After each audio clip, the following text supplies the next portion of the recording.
여러분 안녕하세요. 김장렬입니다. 네, 반도체 세션 들어가는데요. 일단 오늘 장 아까 정리를 해드렸는데 워낙 그 반도체 아닌 것도 이슈가 있어서 정리를 제가 다시 한번 해드리겠습니다. 일단 오늘 가장 거래가 많이 됐었고 실제 거래 금액도 그렇고 가장 많이 오르는 종목은 건설업종이에요. 네, 건설업종이 섹터적으로 봤을 때 가장 많이 올랐고요. 8.9% 오른 걸로 지금 집계가 되고 있습니다. 아까 뭐 현대건설도 올랐습니다만 사실은 GS건설, 대우건설 이런 게 14%, 18% 올라가지고 가장 선두에 있었고 DLENC, 기타 등등 많이 올랐습니다. 그래서 섹터 전체적으로 거의 9% 올랐고요. 거래 금액으로 봤을 때도 꽤 많이 올랐어요. 그래서 됐는데 아까 제가 말씀드릴 때는 그 두 가지를 말씀드렸죠. 이유 중에 하나가 부동산 대책이 공급 위주로 올 것이다. 이런 것도 한 부분이 있고 그 다음에 제가 말씀 안 드렸던 거, 못 드렸던 것 중에 하나는 우리 한국 국내에도 데이터 센터를 많이 짓는다고 하지 않습니까?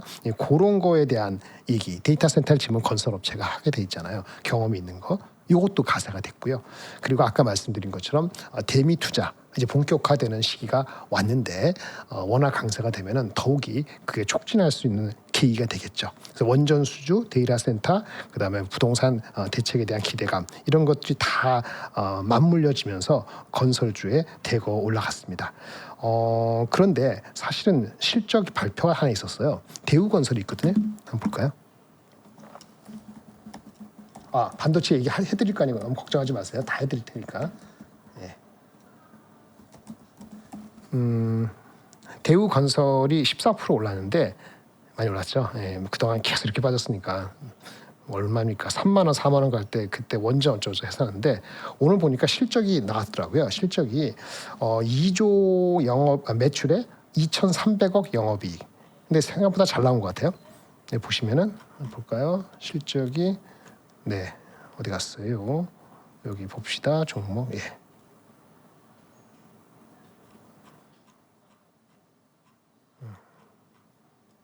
여기 분기가 있는데, 예, 여기 있죠. 영업이익이 원래 예상이 1,600억, 매출은 비슷하고 1,600억 정도 영업이익이 있는데 영업이익이 2,300억 나왔어요. 꽤 잘 나온 거죠. 예, 잘 나왔습니다. 제가 뭐 이쪽 전문가는 아니라서 모르지만 눈에 띄더라고. 오늘 발표된 실적이 많진 않아요. 뭐 제주항공, DOU, 뭐 카카오페이 해서 쭉 나왔는데 대우건설이 눈에 띄더라고요. 실적 잘 나왔고요. 오늘 분위기 때문에 더 올랐습니다. 요거 좀 말씀을 드리겠습니다. 건설업종 했고 이런 분위기면은 좀 더 탄력이 있을 가능성이 있다라고 말씀을 드릴게요.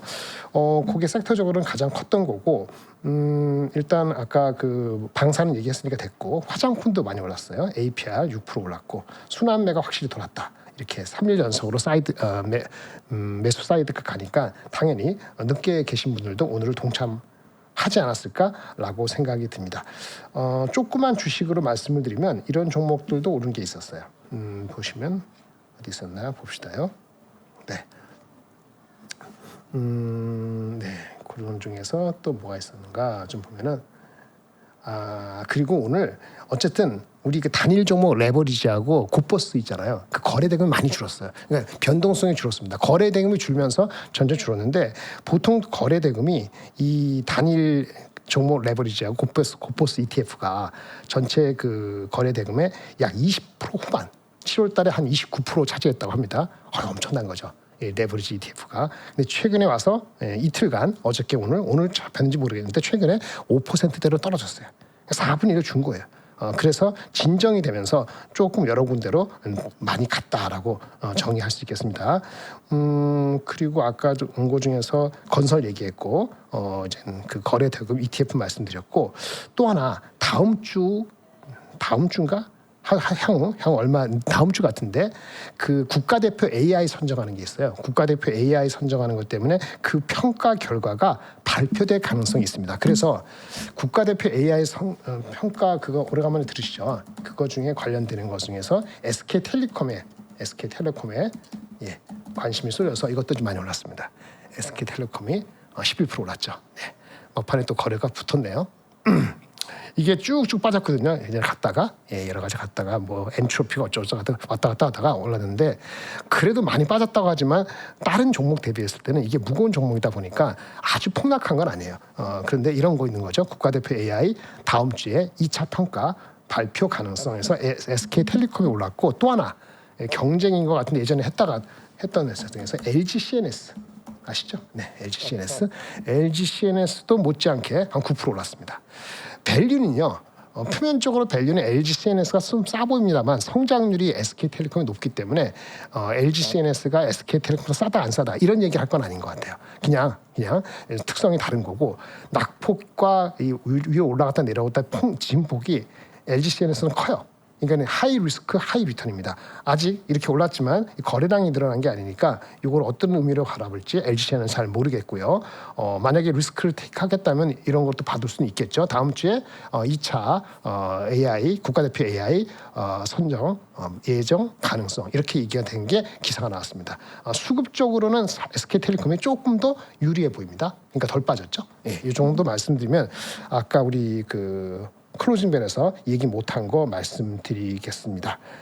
오늘 반도체 아까 내려가다가 올라간 건 아까 말씀드렸으니까 창신 메모리 아까 열심히 예시기 드렸으니까 다 아실 테고 이런 기대감이 있습니다. 막판에 좀 주가가 올랐는데 하이닉스 경우에는 기사 나온 거 중에서 누가 이런 얘기를 하더라고요. 저희 회사에도 나왔는데 샌디스크하고 HBM DRAM 말고 플래시 메모리 하는 거 HBF 그 공동 규격을 공개했다. 이렇게 얘기 나왔습니다. HBF는 한 1년 전쯤 한 6개월 전쯤에 김정호 박사님 포함해서 많은 방송에서 나오면서 HBF가 보완해 줄 수 있고 우리가 만약 헤게모니를 잡는다면은 우리가 헤게모니 많이 하는데 GPU하고 메모리하고 헤게모니에서 뭔가 우리가 더 하려면은 완전 완벽한 세트를 가지고 있어야 되거든요. 그러니까 HBM의 단점은 HBF가 들어오는 건 맞아요. 그런데 어느 정도 될지는 저도 더 연구를 하고 석학들 얘기도 들어보고 해야 되는데 저는 그것이 의미 있게 메모리의 시장에 들어오는 건 3년 정도 더 걸린다고 보거든요. 하지만 주가라는 것이 캐탈리스트를 뭔가 찾을 때는 그런 게 조금 더 윤곽이 되면 찾을 수도 있겠죠. 근데 오늘 주가에 그거를 반영시켰다라고 보기는 또는 반영시켜야 된다고 보기에는 조금 글쎄요, 좀 지켜보시고요. 좋은 뉴스입니다. 근데 그 정도의 정량화시킬 수 있는 뉴스는 아닌 것 같고, 요거는 그 두 번째 말씀드리는 건 어저께 제가 잠깐 말씀드린 것 같은데, 하이닉스가 삼성도 마찬가지고. 아쉬운 게 있죠. 아쉬운 게 뭡니까? 일본의 그 키옥시아처럼 주주 환원 정책을 원래 계획이 있으면 좀 빨리 발표하면 좋은데 그렇게 발표를 못한 측면도 있고 미룬 것도 있지 않습니까? 하이닉스 같은 경우는 ADR 상장하고 나서 25일 동안 어떤 특별한 거를 완벽하게 준비가 안 된 걸 발표하는 거를 못하게 안 하게 되는 그런 관례 때문에 못했다고 하는 그런 얘기가 있지 않았습니까? 근데 그게 풀리는 게 오늘인가? 오늘 4일인가요? 내일인가? 내일이네요. 미국 시간으로 4일이니까 내일 풀립니다. 그러면 만약에 삼성 하이닉스가 그 전에 실적 발표될 때 그런 게 준비됐는데 그런 규정 내지는 습관 관습 때문에 주저했다 그러면은 준비돼 있다면 내일 발표할 수도 있지 않을까? 이런 얘기가 시장에서 흘러나왔고요. 그럴 수도 있죠. 그럴 수 있습니다. 근데 그것 때문만은 아니지만 여러 가지로 주가가 또 올라가려니까 그런 것도 같이 겹붙여서 올라가는 것 같아요. 하이닉스가. 그 정도 보면 되겠습니다. 그런데 아까 말씀드린 것처럼 마이크론이 그다음에 ADR이 오늘 장에서 어저께 오늘 아침에 끝난 데에서 뭐 대꼬받고 하다가 간신히 플러스 마이너스 이렇게 됐기 때문에 물론 오늘 지금 프리마켓에서는 좀 좋게 반응을 하는 것 같은데 그게 당연한 거죠. 그렇게 봤을 때는 그게 아니더라도 주가가 너무 많이 빠졌다는 거는 공감이 되실 겁니다. 촉매가 없었기 때문에 너무 많이 빠진 게 너무 과거와 매도되면 언젠가 누가 들어오게 돼 있어요. 그래서 그런 측면에서 장이 코스닥이 5% 올라가는데 여기 혼자 마이너스 3%가 진짜 이상한 거죠. 그래서 끌어올린 거다. 삼성하이닉스는 이렇게 봅니다. 순환매가 화장품, 뭐 각종 아까 뭐 건설, 그다음에 변압기, 뭐 저기 조선도 있었고, 그다음에 또 방산도 있었고, 다 이유가 있긴 했죠. 실적 나온 것도. 그래서 오늘은 전반적으로 주식을 많이 갖고 계신 분, 여러 가지 갖고 계신 분들이 해피했다라고 말씀을 드릴 수 있겠어요. 이 정도로 다시 한번 말씀을 드리고 준비됐던 거 좀 그쪽으로 넘어갈게요. 제가 거기서 얘기 안 한 거 있는데. 이건 아니고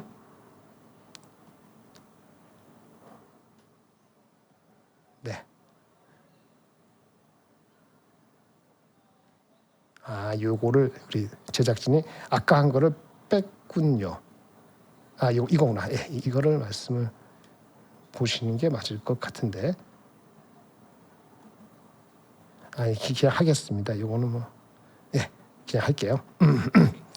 그래서 건설은 얘기 들었고, 아까 그런 게 있어요. 이거는 탑다운 방식이니까 그냥 듣기만 하십시오. 그냥 그러느니 약간 낙관적이셨습니다. 그러니까 이코노미스트, 그 다음에 전략 이런 사람들은 탑다운을 하잖아요.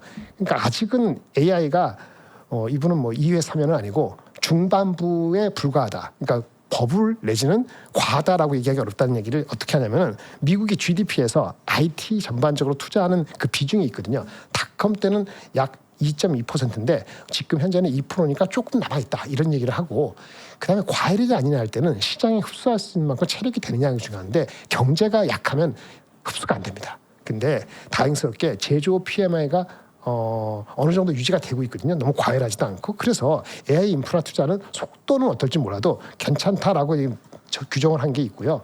두 번째는 이런 얘기예요. AI가 원래 이제 데이터 센터 주축할 때 GPU 들어가고 뭐 네트워크 들어가고 뭐 깔고 해서 인프라를 깐다 이렇게 얘기하잖아요. 그게 이제 한참 올해까지 이루어지고 내년에도 이루어지겠습니다만은, 그리고 나서 AI 본격적인 거는 그걸 활용하는 거. AI 에이전트 그걸 가지고 산업체에서 자동화하고 로보틱스하고 이런 단계가 아직 진입도 안 됐기 때문에 이건 중반 이상 안 왔다. 우리가 다 아는 얘기죠. 그래서 더 많은 기업들, 빅테크들이 클라우드 비즈니스하고 라지 랭귀지 모델 하는 오픈 AI하고 엔트로픽이 시장을 계속 달구고 하지만 그게 퍼지는 것이 1인 기업이라든지 이런 쪽에 퍼지면서 뭔가 솎아내는 그 과정까지 가야지 반 정도 가는 거 아니야. 그거 됐을 때 어떤 오버 서플라이가 됐던 아니면 문제가 있는 거 생기든 이런 얘기를 하는 게 맞지 않느냐 이런 얘기입니다. 그래서 지금은 곡괭이에서 애플리케이션 응용성으로 넘어가는 거죠. 근데 이슈는 우리가 이런 거죠. 곡괭이를 많이 만들어서 팔고 마진이 높고 가격이 높은데 애플리케이션 넘어가면서 애플리케이션 쪽에 중요도를 높게 보면은 이쪽에 밸류에이션 멀티플이 먼저 올라가고 우리는 미리 그 이익이 올라가서 주가가 올라갈 것만 수급된 빠졌는데 억울한 점이 있죠. 그런데 밸류에이션 자체를 10배, 12배 쳐주는 거는 조금 우선순위가 이래저래 뒤처지는 거죠. 빅테크 우선 아니면 그거를 응용하는 서비스 우선 이런 식으로 지금 분위기가 잡혀지는 것 같다는 것이 삼성전자 하이닉스가 뭐 계속 뭐 100몇십만 원 하이닉스 삼성전자 20몇만이 정당한 게 아니지만 올라갈 때 과연 얼마나 탄력 있게 올라갈 것인가 그거에 대해서 그 외국계에서는 조금 지켜보자는 분이 많은 것 같아요. 하지만 제가 봤을 때는 결국은 알파벳이건 빅테크들이 계속적으로 성장을 하려면 결국은 메모리를 적정한 가격, 그러니까 계속 높이는 가격은 아니더라도 적정한 가격으로 오래 가져가야 되기 때문에 우리가 꾸준하게 물량을 10%건 20%건 30%건 연간 이렇게 늘어나면서 가격이 유지되느냐 마이너스 5%냐 이게 중요한데 절대 이익 파워가 올해 나오는 이익 삼성전자 뭐 380조 하이닉스 260조 이 이익이 내년에 내려가지 않는다는 거가 눈에 보이기만 하면 주가는 튈 겁니다. 그건 제가 장담할 수 있어요. 근데 문제는 지금은 주가 내년도 이익이 컨센서스 애널리스트가들이 얘기하는 40% 30% 성장이 아니고 이게 혹시라도 플러스 30이 아니고 마이너스 30이 될지도 모른다는 두려움이 이래저래 공급 사이드에 창신 메모리부터 해가지고 그다음에 데이터 센터가 캐파를 증가되다가 약간 멈출세는 이런 두려움까지 앞에 건 없어졌잖아요. 캐펙스는 계속 증가됩니다. 그는 그 의문의 여지가 없어요. 최소한 올해 말까지는 그럴 거가 확실하고요. 뭐 아까 말한 것처럼 데이터 센터 짓는데 뭐 전력이 부족해서 어거지로 캐펙스를 약간 지원한다든지 이런 사태가 혹시 내후년도 있을지 모르지만 당분간은 그건 없으니까 수요 쪽에 무너지는 게 아닌데 공급 쪽의 사이드에서 엄청나게 해서 공급발로 수요를 공급 부족이 공급 초과로 확 들어가서 한 분기 반도체 가격이 5% 7% 빠지면 그 다음 분기에 30% 20% 빠져서 마진이 지금 80% 되든 70% 되는 게 갑자기 50% 떨어지느냐 이 퀘스천인데 그렇죠. 그 퀘스천에서는 공급 사이드의 창신 메모리나 삼성전자 하이닉스 이런 거 계산했을 때 그렇게 나올 가능성이 거의 없어요. 그러니까 수요가 멈춰야 됩니다. 데이터 센터 캐펙스가 멈추거나 누가 하나가 작살나고 그러면 진짜 뭐 데이터 센터 할 때 전력이 부족해서 지어놨는데 가동을 할 필요가 없는 거예요. 전력이 부족해서 가동할 필요 없으면 반도체도 추가 구매하는 거 멈추겠죠. 그러니까 데이터 센터를 짓는 거는 하게 됐어요. 그러니까 지어놨는데 그거를 가동을 못한다 이런 상황이 되면 가동을 못하는 건 뭐죠? 갑자기 수요가 없어지거나 아무도 만약에 우리 이렇게 토큰하는 것을 우리가 매달 10% 20% 성장하는데 내년도 7월 달쯤 가보니까 갑자기 짜증나. 그래서 토큰 별로 안 해. 성장을 해 성장이 멈춰. 이런 수요가 줄거나 아니면 지어놨는데 전력이 부족하네. 그래서 반도체를 계속 하는데 재고는 어느 사놨으니까 추가로 구매 안 하네. 이게 수요 쪽에서 문제가 되는 거거든요. 그래서 전력이 아주 중요해요. 그렇죠. 그렇기 때문에 전력주가 너무 많이 빠졌으면 전력주도 먼저 올라갈 수도 있는 거죠. 비쌀 땐 아니고. 그러면 이 수요가 아까 데이터 센터가 진 게 작년 말 부터 많이 지었고 올해도 좀 많이 엄청 지고 있고 실제 많이 짓는 거 데이터 센터는 포함해서는 올해가 작년보다 훨씬 많이 짓는 거기 때문에 이것이 수요가 많아서 대략선 지었는데 가동을 못하거나 미뤄지는 상황이 온다면 아무리 생각해도 내년보다는 그 가능성이 있어도 내후년이에요. 그렇거든요. 그러면 내년에 상시 메모리 가서 공급이 늘고 수요가 멈춰서 이렇게 반도체 가격이 30% 50% 빠질 확률은 저는 진짜 한 20%도 안 되는 것 같거든요. 옛날에 우리나라가 미국의 경제 침체다 그런 얘기 맨날 나올 때 한참 고조됐을 때 그 확률에 대해서 30%까지 간 적이 있어요. 임기점이 30%인데 어느 순간 어떤 확률이 30% 훌쩍 넘고 사람들이 그걸 믿으면 그게 실현되기 전에 그거가 일어날 것처럼 기정사실 주가가 빠집니다. 시장이. 30%가 저는 임계점이라 보고 있는데 이것도 마찬가지인데 제 마음속에는 아무리 돌아봐도 30%가 안 돼요. 그래서 그 가능성 수요 단이 멈추지 않은 한 그 공급 단이 창신 메모리가 어쩌고저쩌고 해갖고 내년에 반도체가 그것 때문에 빠진다는 건 저는 상상이 안 됩니다. 하지만 아까 LTA 가격이 위아래 얼마로 했는지에 대해서 회사가 정확히 내지는 더 정보가 알려지기 전까지는 LTA 때문에 반도체 가격이 상승을 어느 순간부터는 멈추고 찔끔찔끔 약간 내려앉고 이제 물량이 늘어나야 되는데 그거가 내년도 1분기, 2분기에 어떻게 전개될까는 지켜봐야 되기 때문에 그거 확인될 때까지 밸류에이션을 7배에서 8배, 9배 가는 것도 속도가 쉽지 않다. 우리 마음 같지 않고 그거는 가능성이 있다는 거죠. 그렇게 보면은 이제 목표 주가가 좀 보수적으로 잡힐 수 있는 겁니다. 지금 애널리스트가 얘기한 거 그렇게 말씀드리겠습니다. 이거 딴 얘기하다 보니까 했고요. 이렇게 됐고요. 그리고 아까 금리가 인상되면은 빅테크들이 이슈가 생기느냐 이거죠. 금리가 지금 4점 몇, 기준 금리가 3.7, 이렇게 돼 있잖아요. 3.5. 근데 이거 금리가 툭툭툭 계속 올라가. 인플레 못 잡아. 그 4.5까지 가고 어느 임계점에 늘어가서 이렇게 되면은 그러면 시중금리는 한 5% 넘어갈 겁니다. 10년물 국채가. 그러면 여러 가지 경험상 이게 문제가 되는 거죠. 실제 문제가 안 일어나도 문제가 될 거로 보고 주가가 빠지는 겁니다. 근데 실제 문제가 일어날까요? 여기에 대한 이분의 의견입니다. 빅테크 관련해서 부채와 금리는 이런 얘기예요.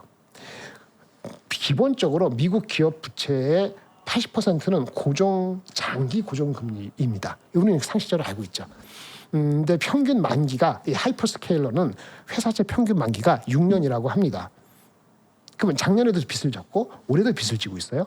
그러니까 작년에 하이퍼스케일러 5개, 메타, 마이크로소프트, 아마존, 알파벳, 메타까지가 보통 4개가 빅4고 오라클을 끼워 넣어서 하이퍼스케일러 할 때 5개를 얘기하는 게 많은데 이 5개 업체의 그 블룸버그 자료를 보면은 오늘 봤는데 그 작년에 빚을 얼마 졌냐면 회사채 발행을 $1,000억 약간 넘게 $1,000억 정도 회사채 발행했어요. 그리고 올해는 1월부터 7월까지 $2,000억 정도가 발행했어요. 작년에 2배 정도를 7월까지 한 거죠. 그리고 예상에 의하면 지금 8월부터 12월까지 추가적으로 $600억 올해 토탈 $2,600억. 그러니까 작년 $1,000억 이 2배, 2.6배 이렇게 하는데 그 과거 패턴들 맞으면 회사채가 만기가 6년이면 작년이나 올해 한 것들은 다 언제입니까? 27, 8, 26, 7, 8, 9 26, 7, 8, 9, 0. 그러니까 2030년 이후, 31년 이후에 만기가 들어오고 차환을 하든지 지금 갚아야 되는 거란 말입니다. 그러니까 금리가 영향을 미치면 지금 만약에 시중금리가 됐거나 우리 기준금리가 높아져서 차환해야 되는 금리가 높아진다 하더라도 이게 만기가 길고 아직 멀었기 때문에 올해 작년까지 한 거 가지고 투자해서 나오는 거 있잖아요. 투자해서 나오는 게 언제 업앤러닝이 되나요? 그거 데이터 센터가 짓는 거. 올해 작년도에 회사채를 발행해서 투자해서 나오는 게 얼마 걸리죠? 데이터 센터 질 때요? 1년 반, 2년 걸리거든요.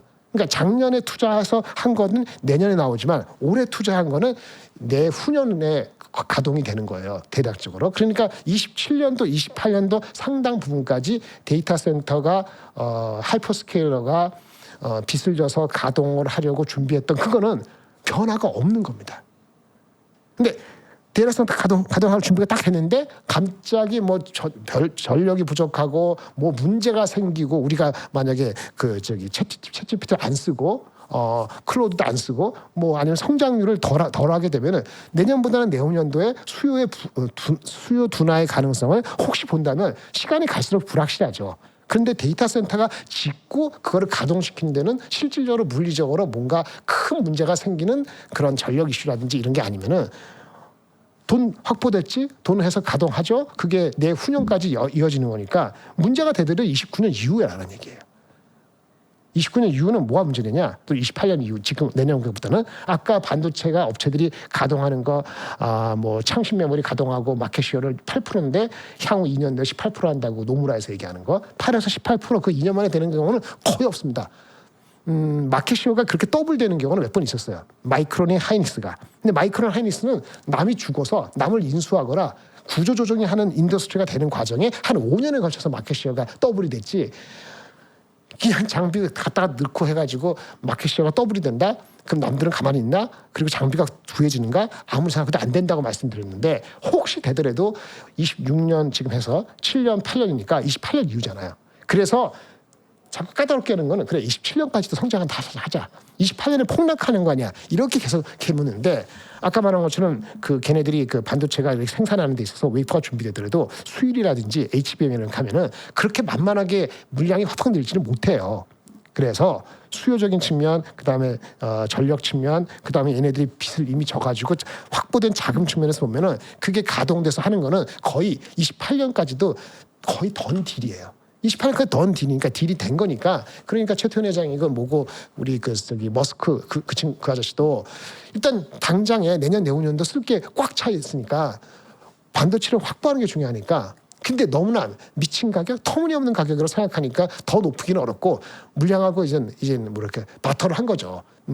그거를 그 최태원 회장 포함해서 그 머스크가 이런 사람 포함해서 다 구라친 거다 이렇게 얘기하면 아무것도 믿지 못해. 근데 지금 주가는 거의 주가만 봤을 때는 그 가능성을 한 80% 믿는 그 분위기인 거죠. 제가 안타깝긴 하죠. 수급이 문제니까. 어쨌든 기업 부채는 금리가 올린다고 빅테크들이 문제가 될 가능성은 사슬 만기 6년짜리니까 2030년까지는 없다. 있을 수 있는 거 있죠. 아까 몇 개 중에서 오라클은 CDS 프리미엄이 200%니까. 그리고 걔네들은 빚은 많단 말이에요. 그래서 약한 고리가 항상 잡음을 낼 것 같다는 얘기인데 그래서 오라클을 서포트하려고 엔비디아가 금융보증을 하는 거 아닙니까? 금융보증해서 비록 엔비디아가 CDS 프리미엄이 좀 올라가긴 했지만은 그렇다고 엔비디아가 이슈되는 건 아니고 그렇게 하면은 오라클에 이미 투자돼 있고 또 투자를 받아야 되는 그 FI 그 재무적 투자자, 파이낸셜 인베스터들은 우리 같이 전문가, 우리보다 아니면 엔비디아나 오라클 전문가 아니잖아요. 그러니까 항상 불안하다고. 어떤 문제가 생기면 그러니까 오라클의 불안을 낮추기 위해서 엔비디아가 그런 행동을 한 거라고 볼 수도 있는 건데 가장 약한 고리다 보니까 금리가 인상되면 어떻게 이런 생각을 그쪽 편은 하는 거죠.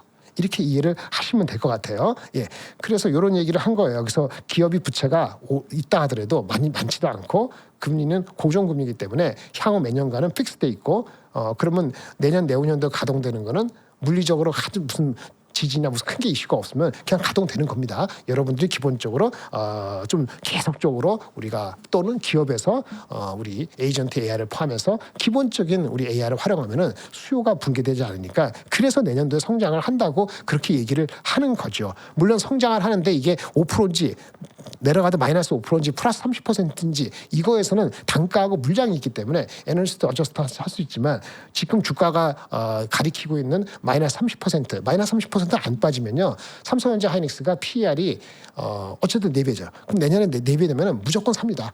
그게 혹시라도 주가가 이익이 30% 빠지면 이게 7배 될 수 있어서 그러면 안 싸거든요. 사이클이 4배에서 8배인데 많이 잡았자 9배인데 만약에 내년 30% 빠지면 7배면 사겠어요? 그러니까 지금 주가가 4배, 5배라도 내년 주가가 어닝이 30% 빠지면 못 믿겠다. 그런 거로 결정한 건데 가장 큰 수요단에서 빅테크가 해결해 줬는데 이제 와서 그것도 못 믿으면 뭐 어떡하라고. 이런 얘기를 하는 겁니다. 종합 여러 가지 뉴스가 있었는데 이거 말고도 저 기사들이 있었는데 핵심 이거 다 이건 말씀드리기 애매하지만 지금은 과거처럼 스팟 시장에서 살 수 있는 그런 물량이 아니에요. HBM 포함해서. 그러니까 범용 메모리가 아닌 게 있기 때문에 DDR5도 포함해서 그래서 LTA를 고객들이 우리랑 맺으려고 한다. 이걸 기본적으로 아실 필요가 있다. 이렇게 말씀을 드리는 겁니다. 그리고 캐펙스는 그 올해 뭐 8,500억 달러 우리가 빅5는 빅4는 7,200억 달러인데 중국 포함하고 다른 거 포함해서는 한 8,500억 달러 된다고 해요. 내년도도 1조 2천억 달러 할 때는 어디를 포함하냐에 따른데 올해보다 30% 정도 이상 성장한다고 보는데 성장률은 올해보다 낮아지죠. 올해가 거의 2배인가? 하여튼 성장률은 낮아지는 거 맞아요. 그럼 성장률이 낮아지면 메모리 수요가 둔화되는가? 그건 아니에요. 그렇게 보셔야 되는 거예요. 근데 이제 밸류에이션은 성장률이 낮아지잖아요. 반도체 가격이 기울기도 낮아지고 상승률에 캐펙스도 기울기 낮아지면 그 밸류에이션은 그렇게 올라가기가 어려워요. 그렇다고 반드시 디레이팅 된다는 건 아니지만 우리들 흔히 얘기하는 PER 얼마 5배, 10배 이것이 5배에서 10배가 10배에서 15배 가는 게 수월하지 않은 거 그거는 인식을 해야 돼요. 근데 지금 주가는 그거 이상의 뭔가 문제가 있다라고 보는 겁니다. 예, 이렇게 보시면 되고 모건 스탠리는 하이퍼스케일을 1조 3천 받네. 그리고 수요가 우리가 얘기할 때 하이퍼스케일을 투자한다고 하는 거 빅5, 원투 아까 아마존 포함 5개 있었잖아요. 그 중국도 있죠. 합하면 그게 8천억 달러, 9천억 달러 올해 안 되고 내년에 1조 3천억 달러 모건 스탠리 얘기하듯이 이렇게 나오는 거예요. 성장률은 돼요. 30-40%. 근데 이게 뭐 10%이면 안 되죠. 그렇다고 60% 올라가긴 매우 어려운데 한마디 거둔 게 있어요. 작년도 그렇고 올해도 그렇고 캐펙스 투자에 대한 그 전망은 연초보다 계속적으로 조금 계속 올라갑니다. 근데 그 하이퍼스케일러가 정확히 뭐 때문에 얼마만큼 올라가요? 그러니까 10% 5% 하는데 요것 때문에 커스터머가 요것 때문에 올라가요라고 딱 이렇게 달려주지 않잖아요. 근데 이 전문가들이 분석한 거 하면은 내년도 캐펙스라는 거 그 1조 3천억 달러고 1조 2천억 달러건 다른데 거기에는 서버린 AI하고 중국 투자가 충분히 반영된 것 같지 않다는 게 공론이에요. 그러니까 이거는 꼭 불사이드 긍정적인 사람만 얘기하는 게 아닙니다. 이게 변수가 될 수 있다는 건 사람들이 다 인정해요. 서버린 AI 중동도 있고요. 국가별로 하는 거 있잖아요. 대한민국은 뭐 큰지 모르지만 그러니까 중국 투자도 우리가 불투명하다는 게 나쁜 쪽으로 불투명한 게 아니고 걔네들이 중국의 로컬 수요가 많으니까 많다고요. 많다고 보기 때문에 창신 메모리가 엄청 캐펙스 증가되는 것도 이것이 뭐 세계를 향해서 뻗어나가 세계로 꼭 그게 아니라고요. 로컬 수요가 너무 많기 때문에 방법이 없는 거죠. 그렇죠. 예. 그렇기 때문에 하는 것도 있고 장비 업체들도 많이 뭐 만든다 하잖아요. 얼마 전에 그 DUV 장비 ASML 경쟁한다는 거 ASML보다 23년이 뒤진 거거든요. 그 Emergent DUV 장비라는 거 있잖아요. 23년 뒤진 게 중요한 게 아니고 지금 5대 한다는 거예요. 그게 1년에 저쪽은 한 100대, 200대 만드는데 5대 올해 해보겠다는 시험. 그리고 내년에 충분히 해서 20대 하겠다는 거예요. 그럼 그래봤자 저쪽 ASML 10분의 1도 안 되는 건데 왜 그렇게 난리를 피냐? 아까 창신 메모리건 아니면 YMTC건 D램랜드 그다음 SMIC, 파운더리, 화홍 이렇게 걔네들 다 필요하거든요. 그거 하는 데 있어서 왜 걔네들이 그 장비가 이렇게 빨리 들어가야 되냐? 걔네 내부적으로 중국 내부적인 로컬 수요가 엄청나지 않으면 그렇게 종료를 못합니다. 겉으로는 그 중국 반도체 굴기라는데 굴기가 세계하고 경쟁하는 게 우선이 아니고 내부적인 수요를 맞추기 위한 필요성인 거예요. 제가 봤을 때는 그 수요에 20% 50% 맞추고 있는 게 하소연을 걸릴 겁니다. 옛날에 2015년도에 반도체 이렇게 한다고 내재화 한다고 1000명 했을 때 2015년 제가 애널리스트 다시 할 때 2016년인데 그때는 이런 그 HBM이고 AI도 없을 때고 그냥 커머더티 만들면 되는데도 그 내재화하는데 10년 걸렸어요. 20% 30% 되는데 재작년에 25% 이제 좀 속도가 붙었습니다. 10년 걸리니까 물론 미국이 제재를 한 측면도 있죠. 근데 지금 제재가 안 수그러들잖아요. 그럼 뭐 한다는 게 그 기술적으로 아무리 뭐 하더라도 이게 뭐 3년에 2-3년 만에 세계에서 재패해가지고 뭔가 문제를 야기시킬 정도 되느냐? 그건 매우 어렵다고 봅니다. 하지만 중국 쪽에 로컬 수요가 많고 그 다음에 다른 나라도 미국이 제재 못하는 다른 쪽에 서버리 AI가 수요가 있고 그쪽에 판다면 이게 달라지죠. 핵심이 뭐냐? 수요가 생각보다 있을 수 있다는 그 전제. 그러니까 캐펙스가 야금야금 올라간다는 그 전제를 먼저 우리가 기억한다면 근본이 바뀌진 않았다고 봅니다. 근데 주가는 레버리지와 함께 그다음에 리밸런싱과 함께 엄청나게 말도 안 되게 빠졌죠. 그 측면에서 저도 정신이 없었습니다. 예. 그래서 캐펙스가 하향이 아니고 오히려 상향될 가능성이 있다라는 것이 최근에 나온 아까 기사 드리는 거예요. 그래서 회사 차를 발행한다는 게 나쁜 신호가 아니다. 미리 돈을 확보한다는 거고 금리가 그나마 쌀 때 확보해서 내년 내후년도 투자를 확정짓는 거랑 마찬가지다. 이렇게 보셔야 됩니다. 그렇게 보기 시작했어요. 미국의 빅테크들에 대한 월가의 뷰가 알파벳이 지지난주 실적 발표될 때는 그렇게 안 봤어요. 그렇기 때문에 프리 캐시플로 마이너스가 갑자기 나니까 거기에 깜짝 놀라 7% 마이너스 됐는데 어저께 그저께 지난주 말에 지난주 말고 아마존이 발표되면서 마이크로소프트 얘기하면서 아마존이 3년 내에 서버 투자한 거 회수하고요. 5년짜리 계약이에요. 그렇게 구체적으로 얘기하는 게 매우 드뭅니다. 비록 마이크로소프트하고 알파벳이 그 똑같이 얘기를 안 했지만은 비스무리하다고 보니까 아마존 갖고 알파벳 주가도 끌어올린 거예요. 그래서 실적 발표되고 나서 내려갔던 게 다 올라가 버리잖아요. 오늘 4-5% 올라가서 관점이 프리 캐시 플로만 너무 스트릭트하게 보는 거 아니었냐라고 걔네들이 뷰를 좀 바꾸기 시작했다고 저는 느끼고 있어요. 그렇게 되면 이제 투자가 하는 것이 뎃을 지건 에퀴티 파이낸싱을 하든 빚을 주든 유상증자를 하든 나쁘지 않게 볼 겁니다. 단 금리가 아까 미국 금리가 9월달 10월달 돼서 갑자기 탁탁 연속으로 올린다든지 그렇게 되면 또 한 번 논란이 아니고 좀 신경 쓰는 게 있을 텐데 아까 말한 것처럼 실제 임팩트는 거의 없다. 이렇게 말씀드리는 거예요. 오늘의 중점은 이겁니다. 오늘 말씀드리고 싶은 건 요거가 핵심이었어요. 펀더멘트 괜찮다는 겁니다. 그러면 좋은 시나리오 보면은 AI 수요는 예상보다 좋다. 아까 서버림 포함해서 캐펙스는 돈도 확보됐고 자기네들을 그 RPO 또는 백로그도 더 증가됐고 그러니 안 할 수가 없죠. 안 할 수가 없는 거지. 혹시라도 미스매칭이 분기별로 하다 보면 미스매칭이 되거든요. 알파벳도 그럴 가능성을 인정했잖아요. 그렇다고 알파벳이 빚이 많지도 않아요. 장기 빚은 에퀴티 대비 15%밖에 안 됩니다. 그러니까 발행하면 되는 거죠. 금리가 빨리 안 올라가면 더 좋고요. 혹시 올라가도 이미 발행한 건 노 프로블럼이고 그런데 반도체가 부족하거나 아니면 전력이 부족하면 데이터센터 만들어 가동을 못 시키잖아요.